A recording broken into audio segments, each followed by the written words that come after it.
कौन सी 5 सिचुएशंस है जहाँ पे आपने फर्टिलिटी स्पेशलिस्ट को या फर्टिलिटी कंसल्टेंट को जल्दी कंसल्ट करना चाहिए।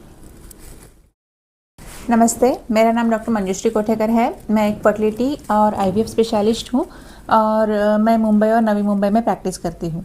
और आज हम बात करने वाले हैं वो कौन सी 5 सिचुएशंस है जहाँ पे आपने फर्टिलिटी स्पेशलिस्ट को या फर्टिलिटी कंसल्टेंट को जल्दी कंसल्ट करना चाहिए।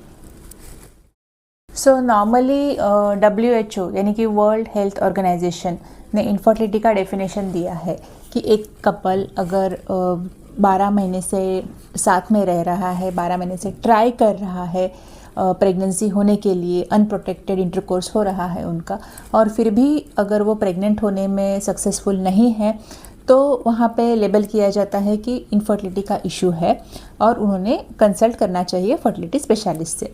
लेकिन कुछ कुछ सिचुएशंस ऐसे हैं जो WHO ने भी बताए हुए हैं कि इन सिचुएशंस में आपको वो पूरा 1 साल या 12 मंथ्स वेट करने का ज़रूरत नहीं है, आपने जल्दी कंसल्ट करना चाहिए। तो कौन से है वो सिचुएशंस? नंबर 1, अगर आपका एज, फीमेल पार्टनर का एज 35 ईयर्स से ज़्यादा है तो उन्होंने वो पूरा 1 साल वेट करने की ज़रूरत नहीं, उन्होंने जल्दी कंसल्ट करना चाहिए। क्यों? क्योंकि प्रेगनेंसी नॉर्मली एग और स्पर्म के फ्यूजन से बनता है। स्पर्म कंट्रीब्यूट करता है मेल पार्टनर और एग कंट्रीब्यूट करती है female partner. Sperm production usually continuous process है, पूरी लाइफ में चलता रहता है, लेकिन एग्स का जो है लिमिटेड सप्लाई दिया हुआ है, लिमिटेड स्टॉक होता है। जब आप बॉर्न होते हो तब आप लेके आते हो एग्स को, और जैसे जैसे आपका एज बढ़ता है, जैसे आपके पीरियड चालू हो जाते हैं, उसके बाद हर साइकिल में उसमें से एक एग बढ़ेगा, कुछ एग उस प्रोसेस में डिस्ट्रॉय हो गए। तो एज के साथ साथ, उम्र के साथ साथ एग्स का नंबर और एग्स का क्वालिटी दोनों भी कम होते जाएंगे, और 35 के बाद ये डिक्लाइन थोड़ा और शार्प होता है। मतलब नॉर्मली ग्राफ ऐसे होना चाहिए, लेकिन वो ऐसे सडनली भी फॉल हो सकता है, और ऐसे केस में कभी फिर बाद में आपको खुद के एग्स से कंसीव कर पाना मुश्किल हो जाता है, बहुत मुश्किल हो जाता है। तो इसी के लिए अगर आपका एज 35 से ज़्यादा है तो आपने पूरा 1 साल वेट नहीं करना है, जल्दी कंसल्ट करना है। अभी सेकंड सिचुएशन, अगर आपका कोई सर्जरी हुआ है पहले, मेजर सर्जरी, मतलब कोई ओवेरियन सर्जरी हुआ है, कुछ आपको सिस्ट था वो निकाला गया है, और कोई रिप्रोडक्टिव पार्ट से रिलेटेड सर्जरी हुआ है, यूट्रस का सर्जरी हुआ है, फाइब्रॉइड निकाला गया है, या दूसरा कोई मेजर सर्जरी हुआ है जैसे इंटेस्टिनल ऑब्स्ट्रक्शन था और इमरजेंसी में आपको ऑपरेट करना पड़ा पेट, तो ऐसे सारे केसेस में भी आपने जल्दी कंसल्ट करना चाहिए। क्यों?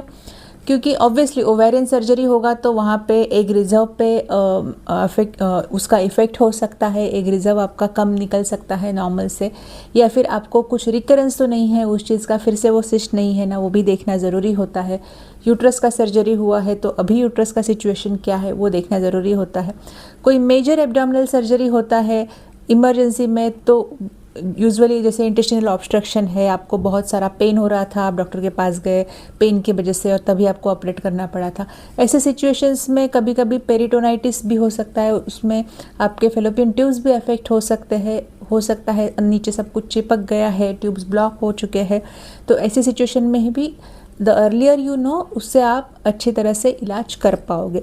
तो उस सिचुएशन में भी आपको जल्दी कंसल्ट करना है।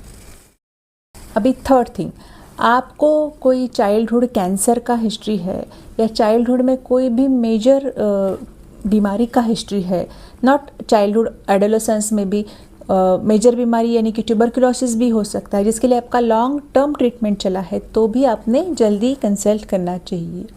क्यों?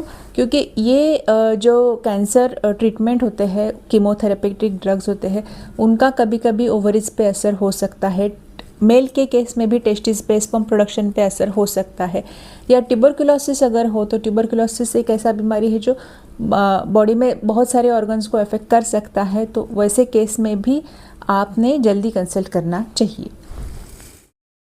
फोर्थ थिंग है, आपके फैमिली में अगर प्रीमेच्योर मेनोपॉज का हिस्ट्री है, मतलब आपकी मदर का मेनोपॉज 40 ईयर्स या उसके पहले हो चुका है, या आपकी बड़ी बहन है आपको और उसका भी जल्दी उसके पीरियड्स चले गए हैं, नॉर्मल जो एज है मेनोपॉज का इंडियन पॉपुलेशन में 45 प्लस 46 47 इस एज में होते हैं। बट 40 या उसके पहले अगर किसी को मेनोपॉज आ रहा है, पीरियड्स बंद हो रहे हैं, तो उसे प्रीमैच्योर बोला जाता है। और यूजुअली ये थोड़ा सा जेनेटिक्स से लिंक्ड हो सकता है, तो जो मदर में है वो उसके डॉटर में आ सकता है। तो अगर फैमिलियल हिस्ट्री है तो उसका मतलब आपका भी एग रिजर्व जल्दी जल्दी कम हो रहा है और आपने भी जल्दी कंसल्ट करना चाहिए। एंड फिफ्थ थिंग इज़, अगर आपको एंडोमेट्रियोसिस का हिस्ट्री है या चॉकलेट सिस्ट का हिस्ट्री है, आप मतलब आपके पीरियड्स हमेशा बहुत ज़्यादा पेनफुल रह चुके हैं और आपका डायग्नोसिस तभी हो चुका था कि आपको चॉकलेट सिस्ट है या एंडोमेट्रियोसिस है, कुछ उसके लिए सप्रेशन मेडिसिन दिए गए थे, कुछ इंजेक्शंस दिए गए थे तभी, तो ऑब्वियसली एंडोमेट्रियोसिस तो ऐसा प्रॉब्लम है जो जाने वाला नहीं है, वो तो रहेगा ही। तो वैसे केस में भी जितना जल्दी आप कंसल्ट करोगे उतना आपको हेल्प होगा कंसीव होने के लिए। तो आज के लिए इतना ही। अगर आपको इस बारे में और डाउट है तो आप नीचे कमेंट्स में पूछ सकते हो, और अभी तक आपने मेरे चैनल को सब्सक्राइब नहीं किया है तो don't delay, push the subscribe button now. Bye.